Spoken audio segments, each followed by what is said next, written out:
So yesterday during the teaching, Venerable Children was speaking with us about societal values and asking us how much we've internalized those values.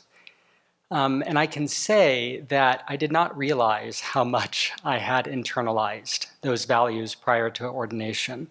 But I am really seeing that that's where my mind pushes up against monastic life.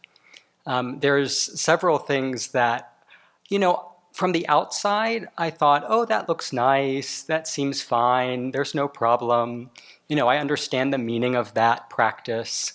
And then I'm starting to do it, and I think, oh, I don't know if I like this. I don't know if I want to live like this. This is hard. So I'll give some examples. And many of these are also American values, I will say. So one is this value of self-reliance. From the time I was young, it was like the goal in society to be able to support yourself, to feel grown up. And if you couldn't support yourself, you weren't grown up. And so, I took this for granted. And of course, I got the job and I was able to support myself. And then I become a monastic. And, oh, I don't buy my own food. Okay, well, how do I feel about that?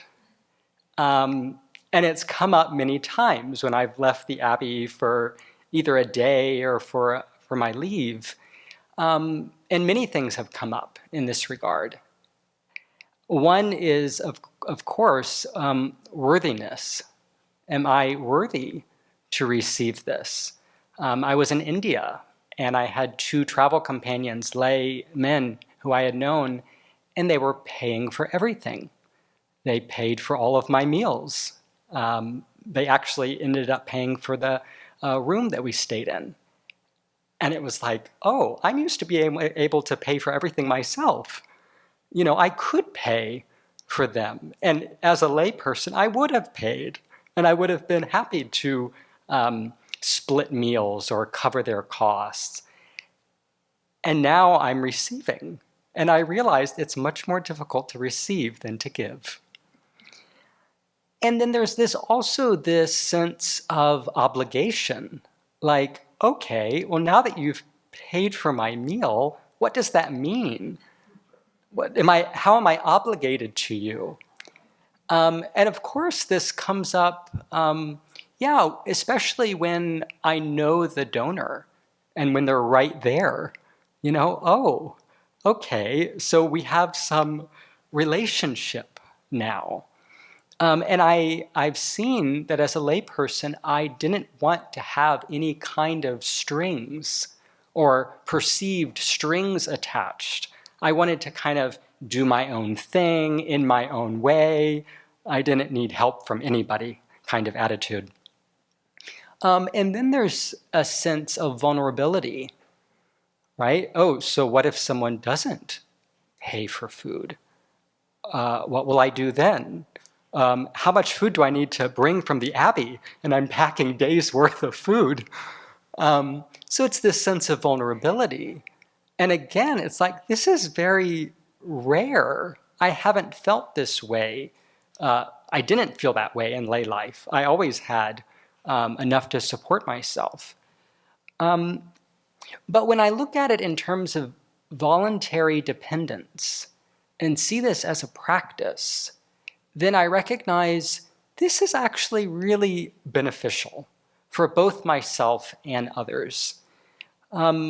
We are always in relationship to others. So this attitude that thinks, I can do it myself, I don't need you, that is a totally erroneous attitude. And so this practice of voluntary and vulnerable dependence reminds me that I am connected to others. And I'm not obligated, but I am responsible for doing my part as a monastic. And this is not, as I've been learning, this is not a way to beat myself up, but rather a way to encourage myself. So that's the first one. Second one is this attitude of individualistic self-expression. Like, I'm my own person. I want to look a certain way and do certain things and have certain friends. And this is who I am. This expresses who I am inside. I want everyone to know, I had a beard and I wore dark gray V-neck t-shirts and maybe kind of tight jeans, and I had and I loved these boots, which I still wear in the forest. They were like my fashionista boots. And that said something about who I was as an individual, right? Of course, still conforming to what's fashionable, but in my own way. And so then, before ordination, during ordination, Geshe Dado was helping me put on these robes. And I'm like, oh, this is weird. This is strange. I don't even like maroon. This is not the color I would have chosen for monastic robes, but here they are. So here I am in a maroon skirt, I guess, for the rest of my life. So how do I feel about that? And one thing that came to mind, an analogy that I found helpful, is it's like wearing an oversized suit. The little boy in his father's suit, right? It doesn't really fit. Well, it doesn't fit at all. He's like, looks really awkward in it, pretending to be like his dad. So I often feel like this, like I am wearing the robes, the kind of robes that my teacher wears, that His Holiness the Dalai Lama wears. This is very close, somewhat close or representative of what the Buddha wore. But I am so ordinary. How is it that I'm wearing these robes, and what does this mean? Of course, these robes don't express me. What they actually express is an identity based on aspirations and not on ego. They symbolize my values, not the values I embody 100% of the time every day. These represent the values I wish to embody, and I do my best. So this is a much more helpful attitude. Also, I think I learned that achievement had to be quantifiable. It had to be visible. And again, I would define myself based on achievement.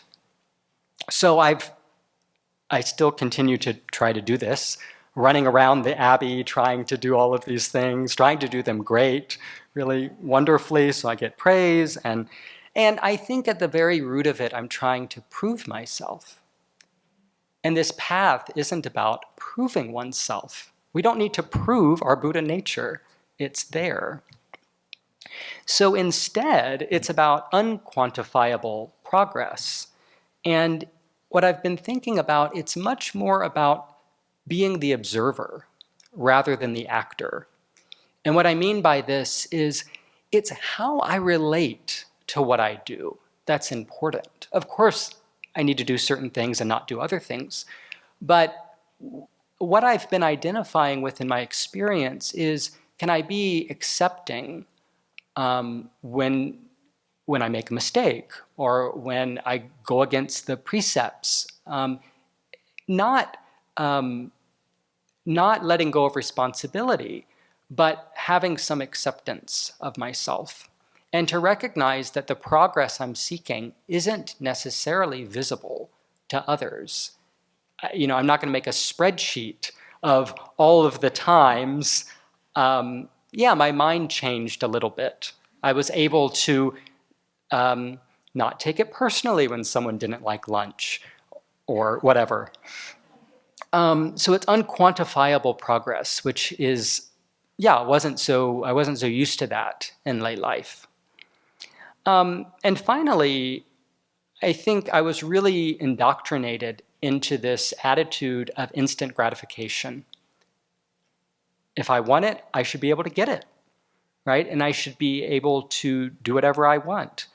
And so I come up against, and I think, oh, keyword, I should be less jealous. I should be less angry. I shouldn't be getting depressed. Actually, this path is about gradual improvement. It is not instant, at least not for me. It's very far from that. But if I remember that I'm working towards this goal, then that really helps me. And so I was thinking, so is monastic life un-American? It's not about self-reliance. It's not about individualistic self-expression. It's not about quantifiable achievement and success, and it's not about instant gratification. So is it un-American? I thought, or is it time we redefine what it means to be American, right? We can be American monastics with very different values from what we learned was American. We can embrace our interdependence. We can identify more with our aspirations rather than who we are right now. And we can celebrate our virtuous qualities instead of what we do externally, what people praise us for. And have the perseverance to step by step, day by day, create the causes for lasting peace in this world. So may we do that together.